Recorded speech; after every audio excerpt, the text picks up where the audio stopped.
Police কোথায়?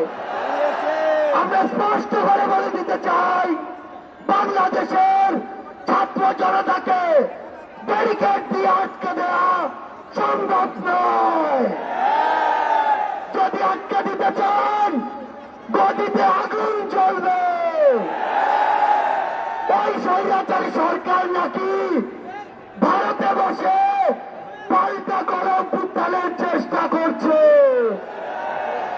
এর চেয়ে বেশি হাস্যকর আর কি হতে পারে? আমরা স্পষ্ট করে বলে দিতে চাই, যদি যেখান থেকে হোক পাল্টা গরম উত্থানের চেষ্টা করে থাকেন, তাহলে আপনাদের গায়ে মারা জানাজা পড়ার লোক খুঁজে পাবেন না। আমরা যখন রক্ত দিতে শিখেছি, তখন আপনাদের মতো ফ্যাসিস্টরা আমাদের লোক পর্যন্ত স্পর্শ করতে পারবে না।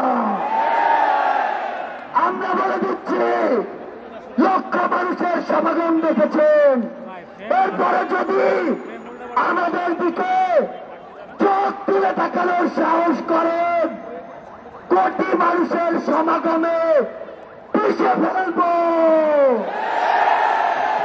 আমরা স্পর্শ করে বলে দিতে চাই, এই বাংলাদেশ 16 বছর পরে স্বাধীনতার যে নতুন মুখ দেখেছে, সেই মুখের দিকে কেউ যদি নজর দেওয়ার চেষ্টা করে, তাহলে তার জায়গা আমাদের এই বাংলাদেশে হবে না।